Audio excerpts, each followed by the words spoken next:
From the McCourtney Institute for Democracy at Penn State University, I'm Chris Beam. I'm Candace Watt-Smith.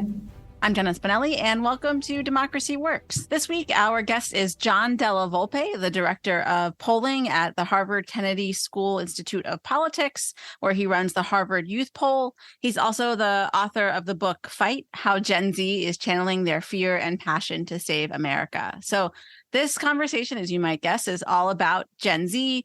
We've talked before on the show about boomers, about millennials, but never explicitly about Gen Z, the events that shaped their political ideology and how they're tackling some of the challenges that their generation confronts. So excited to have John here for this conversation. I just want to start with the kind of negative portrayal that this generation gets. And some of it is not, didn't fall out of the sky, right? I mean, I don't think there's a prof in any college in America who can't tell you a story about a student who didn't do the work, didn't show up, and then comes after grades have been announced and says, no, this is not acceptable. I have to get a better grade. There's no argument. There's no, contention that they deserve it. It's just, no, I need this. And then there's always stories of helicopter parents too. And so that is something, that is part of this generation and that you hear a lot about in the media. Jonathan Haidt talks about the coddled generation, et cetera. But here we're getting another story, and one that is equally, no, that's not true. It's significantly more important, both in terms of empirical reality and also in terms of the implications and the importance. So yeah, it's a great, I'm really looking forward to this conversation. So, one of the things I think even about that story is that about the kind of Gen Zer, the grade grabbing Gen Zer, is that the easy story to tell is the story that we always tell about entitlement and snowflakes and all of these things. The other perhaps hot take / unpopular opinion of my own is that we could also read that same grade grabbing tendency as a larger symptom of like whatever fears of the job market students have, or whatever. I don't know. I mean, I teach at a place where if a student gets a B+, 1 B+, they cannot graduate with honors. So they have a lot of anxiety around these issues. So their grade grabbing sometimes is because they are fearful that they are not going to get into med school or law school or business school or whatever. Whether they're right or wrong is one thing, but I do think that there is another side to the story, which is why I really appreciate this book and this work, because it talks about we see these tendencies, but what do they mirror? What do they tell us about a larger set of structural issues that this group is facing that we really need to take seriously and understand why they might be oriented towards policy, politics, democracy, capitalism, protest, working in or outside of traditional modes of political behavior, is not just because they have decided amongst themselves to misbehave, but instead because they are responding to the structure that they have to navigate. Well, and not just the structure, but also for John, the most defining feature is trauma, right? That this generation has experienced, he says, more trauma in their young lives than any generation since the silent generation of the Depression of World War II, and so you have a generation that is uniquely experiencing depression and anxiety, and the most arresting statistic in here is that 24% of Zoomers have a thought about self-harm. I mean, that is 1 in 4. My goodness. And so that, we're talking about the, children or young adults who, all through their lives, right? Before they even reach consciousness, you had 9/11. Then you had the Great Recession, housing crisis. You had COVID. You had the Trump presidency. You had George Floyd. You had event after event that really just marked a different condition in which they grew up, where nothing, school shootings. How can I forget that? Parkland, etc. So they grew up in a world where nothing was safe, where everything was dangerous, or far more dangerous than it was for say my generation growing up. And that is where you start by if you want to understand this generation. So the reason why it's important that we focus on just generations over time, one is because generational trends are one of the most important mechanisms of social change over time. And scholars who study generational cohorts recognizes that groups, right, come into a particular set of circumstances. They come of age in a particular historical moment, and those events and that context can shape the way that they view the world, that they think about their political attitudes, their orientation toward really big ideas and structures, institutions, families, capitalism, democracy, ideology, so on and so forth. Yeah, so I think that lays out some of the conditions and the background of Gen Z very well. And John obviously has a lot more insights to share from his work with the Youth Poll and that he talks about in his book. So let's go to the interview.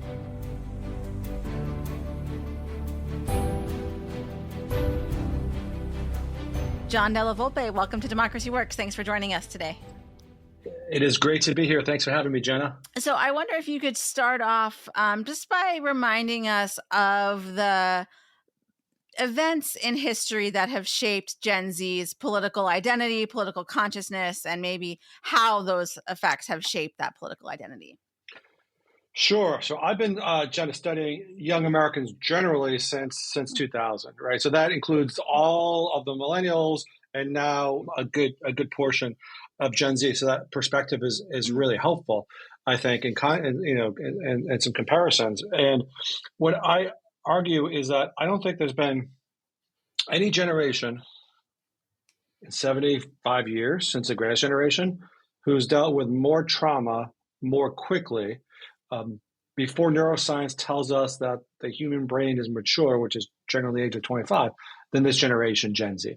And I think that impacts so much of who they are, who they want to be, and their views of this country. Just give you one example to start. When I talk about millennials, and I think that the broad definition of like a Gen Zer versus a millennial to me is beyond like the years in which you were born. Is, do you have a working memory of 9/11?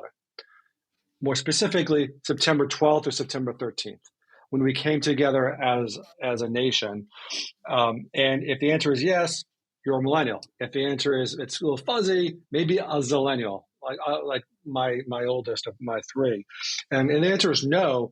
I think you're pretty squarely in that Gen Z bucket, which means that they don't have that memory of coming together. They don't have really any memory of seeing America at our best or united. So that impacts their view of patriotism, exceptionalism, democracy. But then when we look through, the last 15 years or so of their lives, where I think that's been met with just constant, basically kind of disquiet and chaos. For many Zoomers, their first, even if it's somewhat hazy, family memory may be more stressful than others. When we had so many Americans dealing with the impact of the Great Recession, 80% of Americans lost 20% of their net wealth. Very stressful time. Gen Zers are then heading into school, elementary school, when again there should be some safety and some feeling of security, and of course it's anything but. Regardless of of who you were or what party you might be affiliated in later in life. You were sitting on your desks, preparing for these school shooter drills before they could even process this. By the time the middle school age and high school age, sadly, they were dealing with far more death, from opioids or suicide or shootings, and certainly I dealt with when I was their age. And that's before we really kind of count the tolls of concerns about climate, white nationalism, systemic racism, and of course, COVID. So it's been a pretty challenging, decade or two for all of us, but I think even more challenging for Gen Z. Yeah. And it's interesting you mentioned that they did not witness that moment of national unity that came after 9/11, but yet you also describe Gen Z as more empathetic than previous generations. So I wonder where that sense of empathy comes from. I do think that's one of the key characteristics of Gen Z. And when I would ask them in town halls and focus groups why you vote, I would hear because I voted for my great grandmother who didn't have the right to vote. We're voting for that DACA recipient. We're voting to protect the rights of somebody. And as soon as they were turning 18, I felt like they were just out there to kind of protect those more vulnerable than themselves. Right? I wouldn't blame them with all the trauma and chaos I described for them to essentially kind of be checking out and be concerned only about themselves. But this sense of empathy, I think it comes from a couple different places. I think one, it comes from seeing again those cohorts within their generation that society has marginalized in some way, through race or some sort of gender identity that might be kind of different than the norm, and seeing those struggles firsthand, I think kind of builds empathy, right? One, and then I also think we talk so much, as we should, I think, about the challenges and the detriments associated with social media.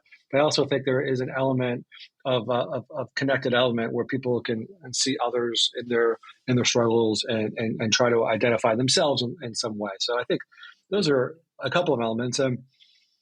Of course, it's what's interesting and intriguing is obviously the parents had a responsibility and a role in this. The essentially Gen X parents, they may not vote. They may not vote the same way as their kids do, and many of them don't. But they certainly did instill some sense of empathy. Yeah. Thinking about the Gen X parents and even further back to boomer generations, you invoke, when thinking about the older generations, the shining city on a hill, and how Gen Z very much does not share that view of America, or really starts to question the idea of American exceptionalism even. And so I wonder if you can say more about their vision of the American dream, or what America means to them, what it conjures when you ask them in these town halls and focus groups and things. Yeah, and this is important nuance, I think, because I don't think there so many. You'll find in a survey, when there's a measure, and we do it at Harvard and through my other work in social sphere as well. We'll ask relative levels of patriotism and love for the country, those sorts of things. And there's always a headline, typically like on Fox News, saying, younger Americans aren't patriotic. But I think that's just a very different definition of patriotism than an overly politicized a definition of patriotism than they're comfortable with. And they argue, and I believe, that questioning America, that, again, they don't see America at our best, is a form of patriotism. And they're using every tool, I think, in their civic toolbox to volunteer, to vote, to organize, to protest, to do anything that they can to make America kind of fulfill its potential. And regarding American exceptionalism, they question the role that we can have setting on the moral stage, if there's so much inequality and systemic racism and those sorts of things on our own shore. So there's question how much credibility we have in that. So that's, I think, some of the important nuance and background regarding their definition of the American dream.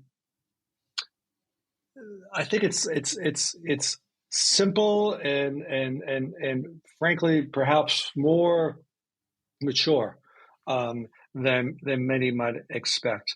I ask this question a lot in a variety of different ways. I might ask about best life or good life or what you aspire to, and it's the simple things that I think younger people really are interested in pursuing. They recognize and they're able to talk about stress, anxiety, the challenges, mental health wise, that so many of them are facing. And they understand that at a very young age, right? Second thing they understand is that I think they work to live rather than living to work, which means that they're trying to find something through their work that they can be passionate about. It could be anything, it could be any skill or delivery of service or product or just hard work. They want to feel good about their work, but they also know that it's incredibly important to save time, for friends, family, pursuing other interests, et cetera. I mean, those 2 or 3 characteristics, it takes so many of us like decades if we can ever find that balance. And that is really what I think younger people think about when they think about the American dream. I want to go back to what you were saying about patriotism and the kind of splashy articles that come out. I think we've also seen similar splashes about young American support for democracy. I'm thinking about the Yasha Monk study, which I'm sure you're familiar with, that came out some years ago, and there have been others since. So how do you fit attitudes and support for democracy? Is it the same thing you were saying? There's kind of a lack of trust or a lack of validation that might be perhaps behind some of that. Well, I think about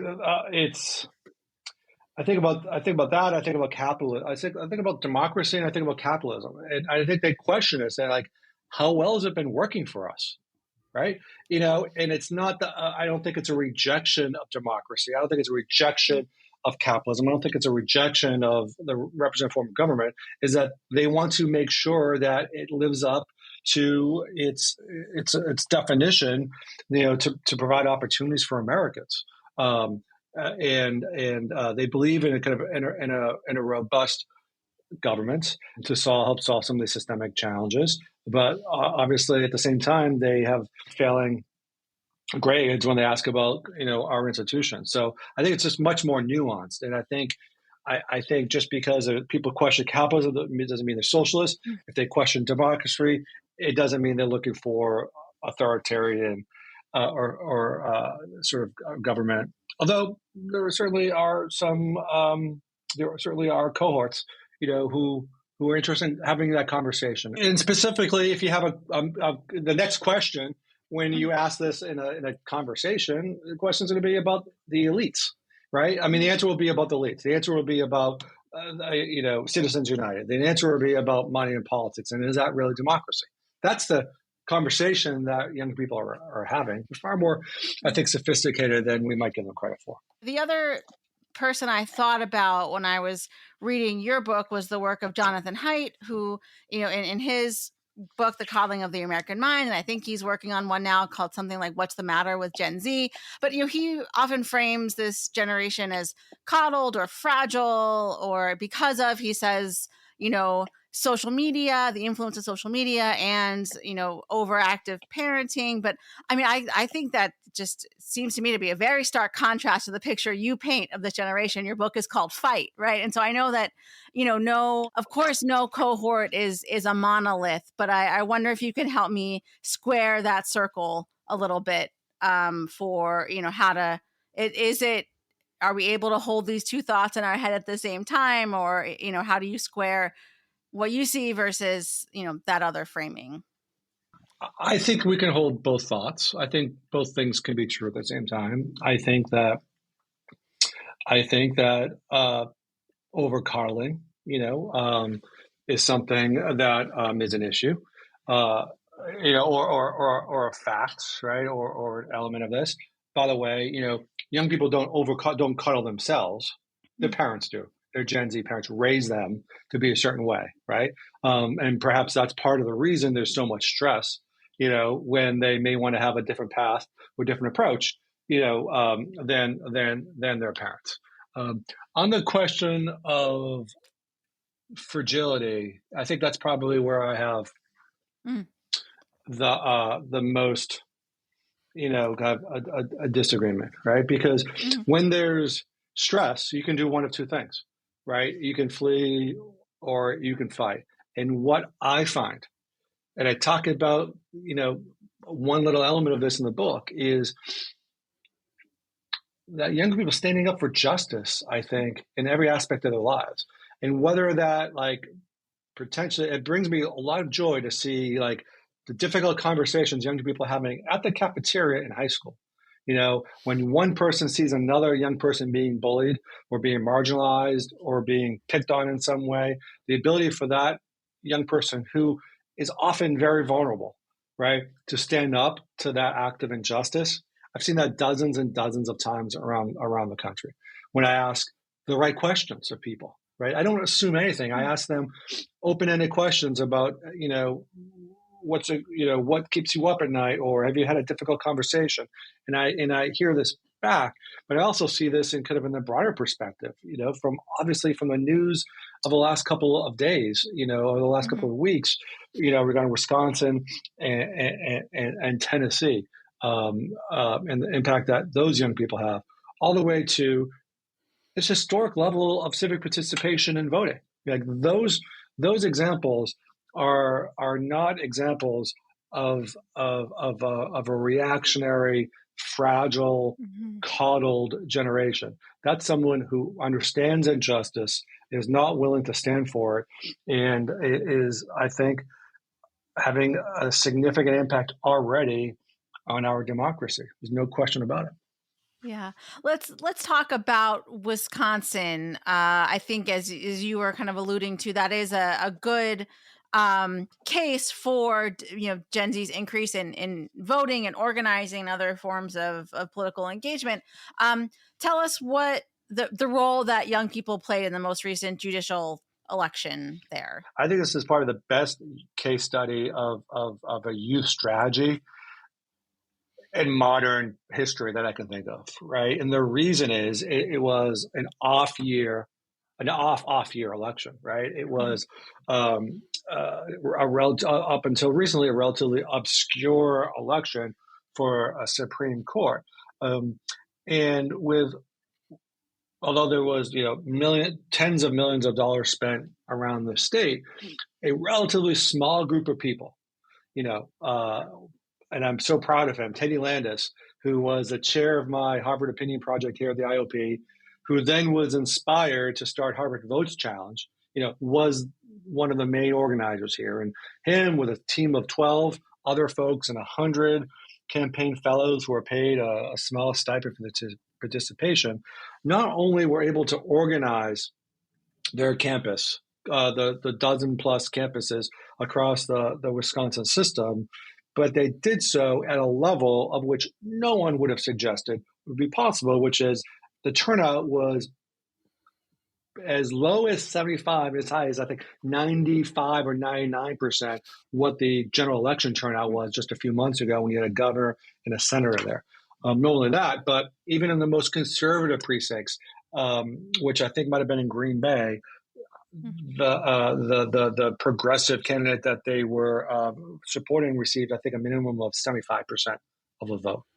These are numbers. This is the second cycle in a row. We're seeing 75, 85, 90% of the vote going towards essentially kind of pro-reproductive rights candidates, Democrats, however you want to kind of define that.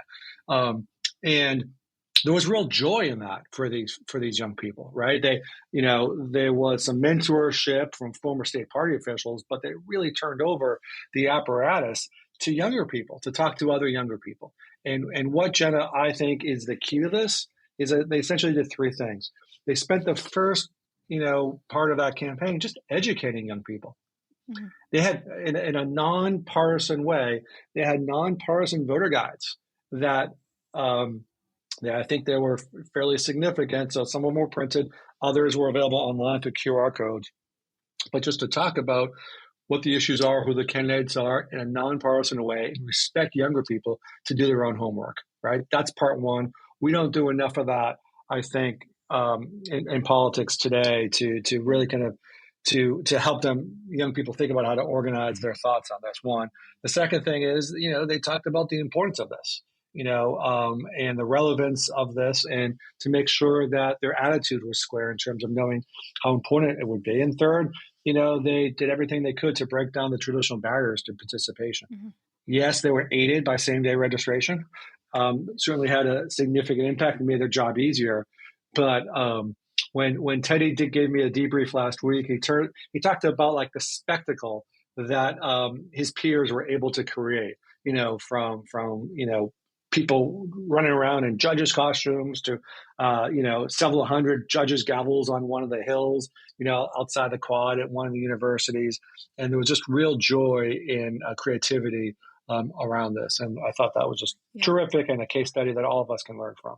So, the other piece of this when it comes to building political power is that, the boomer generation in particular has been in power for so long and isn't going anywhere, at least in the near term. My colleague here at Penn State, Kevin Munger, has written on this. I know Philip Bump has a new book out all about this as well. But how palpable is the frustration about the fact that like there is this fighting spirit, right? There's this, we want to make change. We're trying to do it everywhere we can, but yet there's still, my colleague Kevin Munger calls it the boomer ballast, right? That's going to prevent this. Like how palpable is that in your work?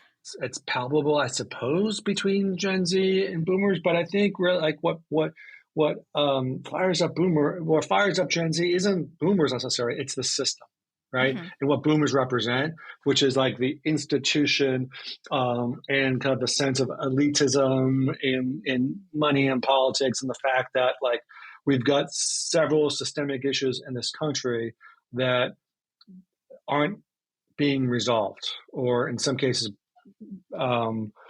being made worse. Worsening, right? So I don't think it's like personal in terms of Zoomers and Boomers on the Zoomer side.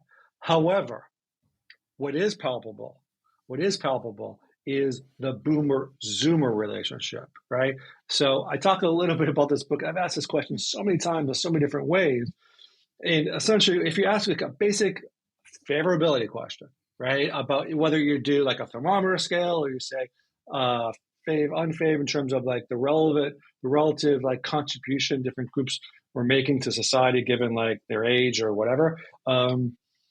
Gen Z has a roughly neutral position regarding boomers, right? Some like them, some dislike them.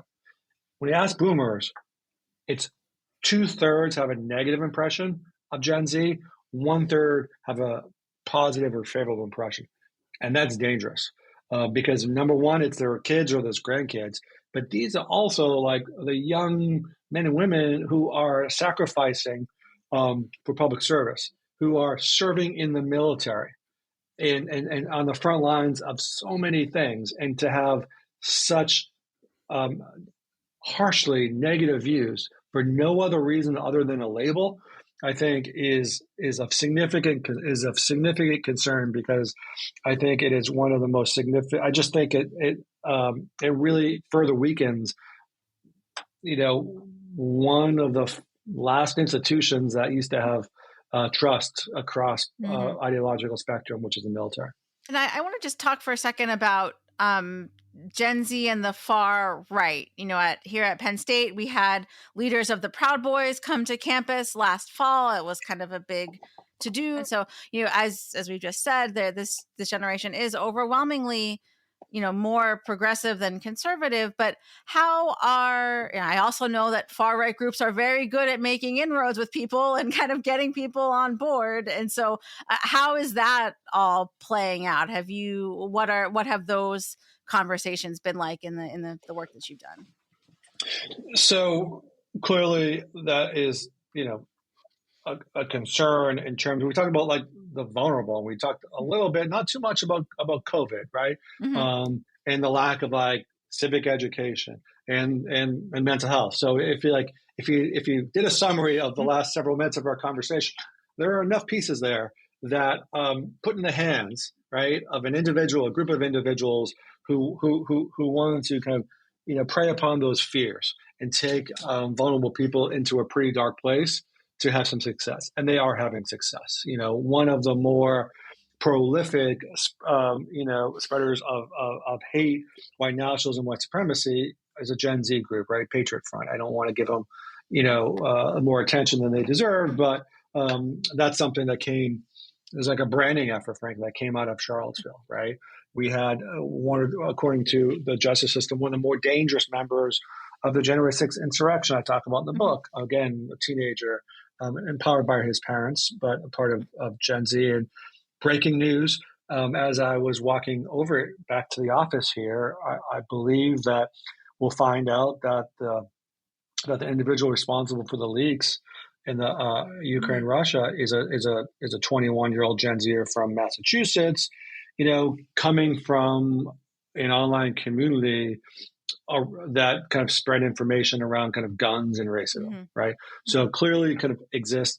I think the proportion of individuals who kind of fit those categories is much smaller with this generation than others, but still there. And it's a deep concern. I think that's something that, frankly, Washington needs to spend more, of their kind of public attention on in terms of understand the psychology of these communities, because I don't think everyone's looking. I don't think these individuals, all of them, are necessarily looking to join a hate group, or a far right militant militia. I think they're looking for community, looking for camaraderie that they don't find somewhere else, and it can obviously lead into some pretty dark places. So we have to be very cognizant of that. And as I think about this, one of the more memorable events. John, as we wrap up here, I guess I have two questions for you. One is we said at the very beginning, you study young people and politics broadly. So how long will you kind of stick with Gen Z? You also say in the book, Gen Alpha is coming up behind them. These are people born after 2012, I believe. So they're kind of hitting puberty age right now or getting close to it. And then also, like, what if you stick with Gen Z, like, what are you going to be watching for as they age, as they enter, their late 20s, the oldest of them, and, go on from there? I get more inspired every day. I've been, and because asking questions and just seeing how much optimism, I think, and hopefulness, even in such a dark period, I think, in our history that young people have, not just on this campus, but on your campus and so many campuses and so many high schools across the country. So hopefully I'll be able to continue spending time with the young Americans, Gen Alpha, and who knows what's after that. Maybe if I'm lucky enough to do that as well. I am also, though, like, interested in the Harvard Project starts with folks who are 18, right? But to spend more time with high schoolers, I think it's important from a political point of view, but also like on the mental health and cultural point of view. So that's something that in the next year, I've done more of that in the last year than I have before, but continue to kind of understand 8th, 9th, 10th graders, 12th graders, et cetera. That's that. But I also think, as comprehensive as our survey has been, we've done this now 45 semesters, and expanded in some meaningful ways beyond its like core mission. I'm interested in, again, the questions around work, the questions around what makes you happy, the questions are around like where folks want to live, and the implications that have for themselves, their happiness, but also politically, in terms of work. So in terms of how they are kind of reshaping not just politics, but their communities. Yeah. Great. Well, I hope folks will check out your book and subscribe to your Substack. We'll link to that as well. I know you're sharing lots of good insights there. John Della Volpe, really appreciate you joining us today. It's been a true honor. Thanks, Jenna, for the time. Thank you.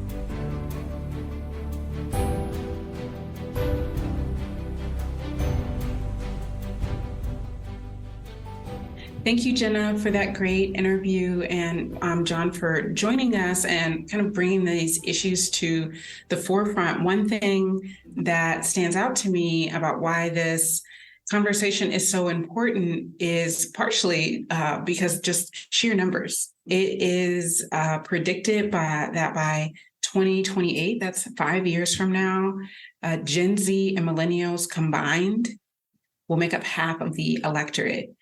I think this is important, and things that we've talked about along the way on the pod is the proportion of voters matters, but we also have to keep in mind the degree to which there are institutional constraints set up by current policymakers, like gerrymandering and court decisions that will be difficult to overturn once they are kind of considered settled in common sense, but that it does matter what the size of the electorate is and how important Gen Z is going to play a part here. But we also have to keep in mind the limitations that are set up because of these rules around, let's say, voting, for example.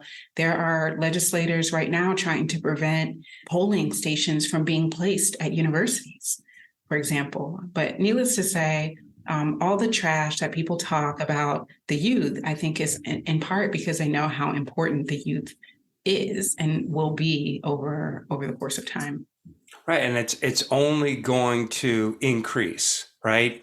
Robert Putnam once said that the most striking euphemism he ever heard was that people were exiting the voting rolls, which is to say they were dying.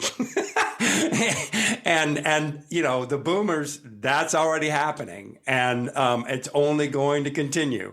And so the rise of the Gen Z, the Zoomers, is only going to increase. And you know, when you see how the issues that this generation is concerned about, you know, it's no wonder that Republicans are anxious to, you know, at minimum forestall the inevitable as long as possible. The one thing I just want to say is that I think it's really striking from a mental health point of view that we have this, you know, pervasive sense of depression and anxiety, and that has manifested itself in political organizing and this will to fight, because those don't normally go together, right? Mm-hmm. Normally, depression and anxiety causes you to isolate, to withdraw, and that is not what's happening. And John talks about that, and actually David Hogg has talked about that too, in terms of, you know, why that is. And, you know, they'll talk about how social media has, you know, given them this, because they're so, their facility with that is so great that they just naturally use that to organize. And so that's part of it. I wanted to go back first to something that you said about forestalling the inevitable, that the GOP, for example, is doing all of these things and suggesting all of these things to forestall the inevitable. But again, just kind of thinking broader, is that none of these things are inevitable, that just as well as for Democrats, that demographics is not destiny, that the Republican Party could do something different. That's why it's not inevitable. But the issues that that concern this group are abortion, are climate change, are structural racism and inequality. And so we have, you know, policymakers and representatives can present a different kind of agenda that could be a winning one for a particular demographic group, and they refuse to do so. So it's not, you know, inevitable, but it is, I think, really important that we just kind of talk about the choices that policymakers, you know, put forward, and then that people must choose among those choices. I think, you know, one of the reasons, and I'm just kind of, you know, I think this business about the contradictions of, you know, depression, but activism and social media, but empathy, I think also is simply because we are in a state where policymakers have shown themselves to be poor role models, poor policymakers, poor representatives. The adults aren't adulting, and the kids are like, someone has to do, someone has to do the work. This question of inevitability, I think that's, obviously, demographics are inevitable, right? We're all going to die. It's just who dies sooner, right? But the question of how that manifests itself politically is absolutely an open question. And I think Democrats kind of feel like this is in their pocket, but it isn't, right? And and part of this is because of the anxiety. And also, I think, and this is where I think I'm going to get a lot of pushback.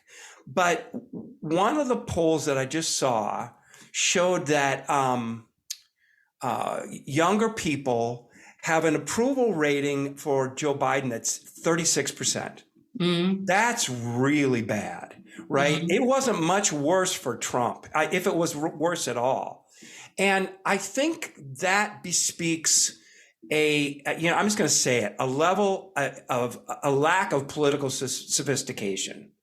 Because, while you can point to a few things like oil permits, drilling permits, and things like that, Joe Biden has done more with respect to the Gen Z political agenda with a really crappy hand than I think most people could reasonably expect.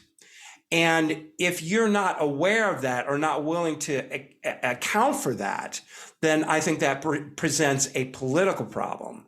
And we can argue about whether I'm right about that. But all I'm saying is that if you expect the world to change in these dramatic ways in a period of a few years, then you're going to be disappointed in a democratic system. And if you're going to be disappointed, then you're going to be more open to more radical and more extreme positions, and not necessarily on a leftist or more progressive agenda. And so, I think it's also important for us to really, and I think that John does a good work here, is to show that this group, just as any group in their, youth when they're coming of age, are mirrors to ourselves. We see that in our own homes. When your kid turns around and points at you and says to you the thing that you've said 1,000 times, right? Like,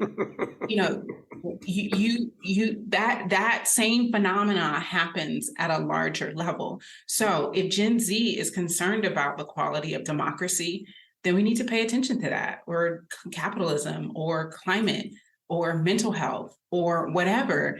If they are really keyed up about it, it's because the chances are that the abstract values that we're trying to teach them and the way things play out, the gap is so big that they're trying to make sense of it. And so we need to be attuned to the fact that their issues are because our values and our priorities are not well aligned.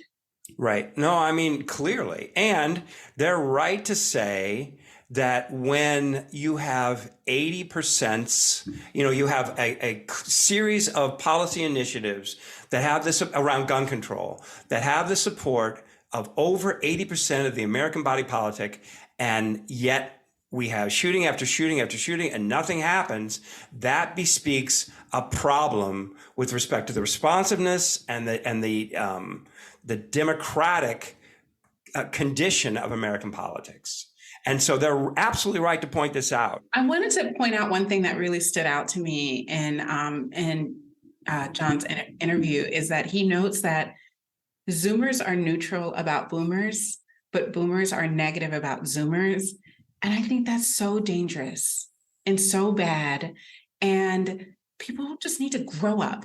And, for me, like, that helps to make sense of what we see empirically, that why we don't necessarily have better gun laws, why we don't have more robust climate policy, why we see a movement away from funding and supporting public schools, is that if you, the people who are in power are so far distanced and also disdaining groups that are most vulnerable, we have a problem. And so, I really just, not to put too fine a point on it, but I just think that point was so important and so concerning around what our quality of representation means and what our quality of democracy means when we have that dynamic. So, sometimes, you may not know this, listener, but sometimes by the end, we're kind of like running out of gas. But I don't feel like that's the case with this one at all. I think we could talk about this for hours. It is so fascinating and so important and such a moment in American history. So I just, John's book is very punchy and accessible. It's well worth your time. He is a great pollster with a lot of experience and such a fascinating topic and so important. So thanks to Jenna for a terrific interview. So for Democracy Works, I'm Chris Beam. I'm Candace Watt-Smith. Thanks for listening.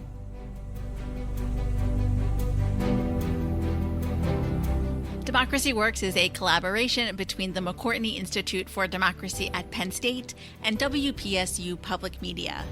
Our editors are Michael Klein, Chris Kugler, Mark Stitzer, and Clint Yoder. Editorial review by Emily Reddy. Additional production support from Andy Grant and Christine Allen. If you enjoyed this episode, please leave us a rating or review in Apple Podcasts, Spotify, or wherever you're listening right now. Democracy Works is a member of the Democracy Group Podcast Network. Visit democracygroup.org to learn more about our podcast collective devoted to democracy, civic engagement, and civil discourse. Thanks for listening. We'll see you next week.